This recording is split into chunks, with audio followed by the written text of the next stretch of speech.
न जाने कितने स्कैम्स दुनिया में आए दिन होते हैं, लेकिन कुछ स्कैम्स ऐसे हैं जो किसी मास्टरपीस से कम नहीं, और इन्हें करने वाले भी कोई बड़े कलाकार से कम नहीं। अब वो अलग बात है कि कहलाते तो वो क्रिमिनल्स ही हैं, क्योंकि उन्होंने अपनी कलाकारी का गलत तरीके से इस्तेमाल किया। अब स्कैम 1992 सीरीज आने से एक नाम एक बार फिर चर्चा में आया, हर्षद मेहता। अब हर्षद मेहता की कहानी तो सब जानते हैं, लेकिन क्या आपको पता है एक ऐसा भी आदमी है जिसने हर्षद मेहता के नीचे काम किया, लेकिन उसका नाम 1992 स्कैम से क्लियर रहा और फिर उसने हर्षद मेहता की हिस्ट्री दोबारा दोहराई और स्कैम 2001 हुआ। जैसे स्कैम 1992 का मेन कैरेक्टर हर्षद मेहता था, वैसे ही स्कैम 2001 का मेन कैरेक्टर है केतन पारेख। आइए जानते हैं केतन पारेख कौन था और उसने क्या किया। केतन एक चार्टर्ड अकाउंटेंट थे और अपनी पढ़ाई कंप्लीट करने के बाद उन्होंने अपने करियर की शुरुआत नर बहराम हरकचंद सिक्योरिटीज से 1985 में की, जो कि उनका ही फैमिली बिजनेस था। एनएच सिक्योरिटीज ब्रोकरेज की दुनिया में एक बड़ा नाम था। 90 के दशक में केतन की मुलाकात हर्षद मेहता से हुई, जो उस वक्त जाने माने स्टॉक ब्रोकर थे, और उनके इस मुलाकात के बाद केतन पारेख ने हर्षद मेहता के साथ ग्रो मोर इन्वेस्टमेंट्स में काम शुरू कर दिया। कुछ ही समय बाद 1992 का स्कैम सामने आया, जिसमें ग्रो मोर इन्वेस्टमेंट्स और हर्षद मेहता का इन्वॉल्वमेंट निकल कर आया। लेकिन इसके बाद भी केतन पारेख का नाम कभी उस स्कैम में नहीं आया, क्योंकि जैसे हर्षद मेहता अपनी लग्जरी लाइफस्टाइल के वजह से लोगों की आंखों में आए, उसी के उलट केतन पारेख ने अपने आप को लो प्रोफाइल रखा। स्कैम 2001 की शुरुआत हुई 1998 से। ठीक हर्षद मेहता की तरह पंप एंड डंप के कॉन्सेप्ट पर केतन पारेख ने भी बुल मार्केट चलाना शुरू किया।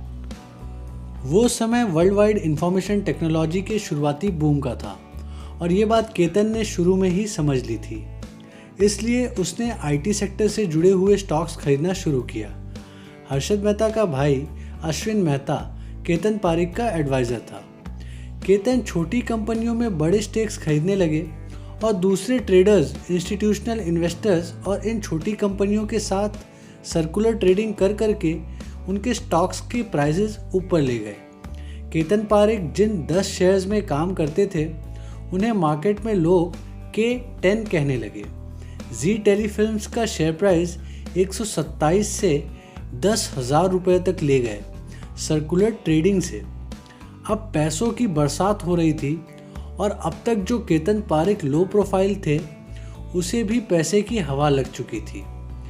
केतन ने बॉलीवुड में लोगों से दोस्ती बढ़ाना शुरू किया। महंगी गाड़ियों का दौर शुरू हुआ तो लेक्सस से लेकर कैडिलैक और 5 स्टार लाइफ की शुरुआत हो गई। केतन पारेख ने अपने मांडवा के बंगलों पर आलीशान पार्टी रखी, जिसमें सॉफ्टवेयर कंपनी ओनर्स से लेकर फंड मैनेजर्स और बॉलीवुड स्टार्स सभी मौजूद रहे। पैसे की इस बारिश की वजह से सभी की नज़र केतन पारेख पर गई।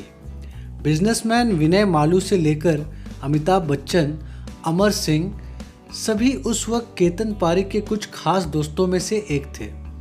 केतन पारेख ने अमिताभ बच्चन की डूबती कंपनी ABCL को HFCL की फंडिंग दिलाकर प्रॉफिटेबल बनाया।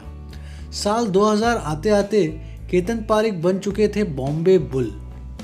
शेयर मार्केट पे उनकी पकड़ ऐसी थी कि कोई भी छोटी कंपनी के शेयर्स जिसे कोई नहीं जानता, उसके शेयर प्राइस को रातों रात 10 गुना बढ़ा देते। ऐसे ही कुछ शेयर्स थे, जिनमें से एक था विजुअल सॉफ्ट, जिसे 625 से 8,448 तक पहुंचा दिया।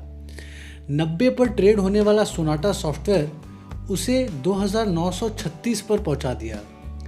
लेकिन 2001 फरवरी से बॉम्बे स्टॉक एक्सचेंज के बियर कार्टेल ने K10 स्टॉक्स को टारगेट करना शुरू कर दिया।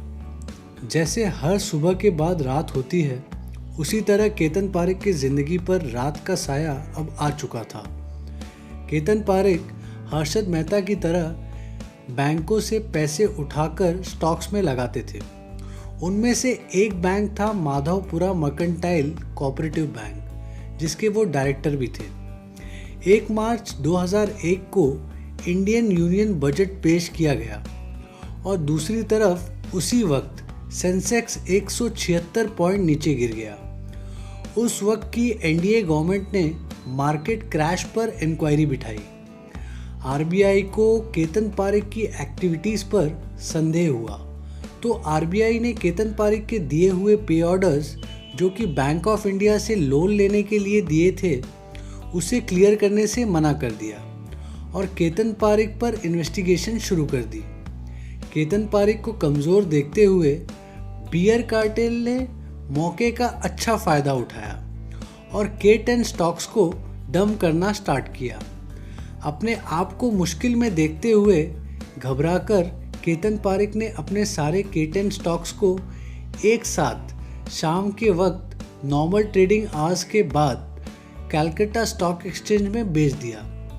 केतन के इस एक्शन का ऐसा असर हुआ कि अगले दिन मार्केट जब खुला तो उसे ज़मीन नहीं मिली, गिरता ही चला गया। इस मार्केट क्रैश के वजह से बड़े इंस्टीट्यूशनल इन्वेस्टर्स, इंश्योरेंस कंपनियां, म्यूचुअल फंड्स और छोटे इन्वेस्टर्स, इन सब का बहुत ज़्यादा नुकसान हुआ। ऐसे ब्लड बाथ के बाद जॉइंट पार्लियामेंट्री कमेटी ने इन्वेस्टिगेशन स्टार्ट किया, जिसमें 1992 स्कैम में कैनरा बैंक के एक ट्रांजैक्शन में केतन पारेख को दोषी पाया गया और उससे सेबी ने स्टॉक ट्रेडिंग से बैन कर दिया। 2009 में सेबी ने पाया कि 26 ऐसे अलग अलग कंपनी हैं जिनके पीछे केतन पारेख ने मार्केट में अपना काम जारी रखा था। इन सभी 26 कंपनियों को सेबी ने बैन कर दिया। 2014 में सीबीआई ने केतन पारेख को चीटिंग के केस में दोषी पाया और केतन को 2 साल की जेल हुई। इसी तरह एक और स्कैम का अंत हुआ। केतन पारेख के स्कैम को भी उसी ने एक्सपोज किया था, जिसने हर्षद मेहता को एक्सपोज किया था। जी हाँ, सुचेता दलाल ने।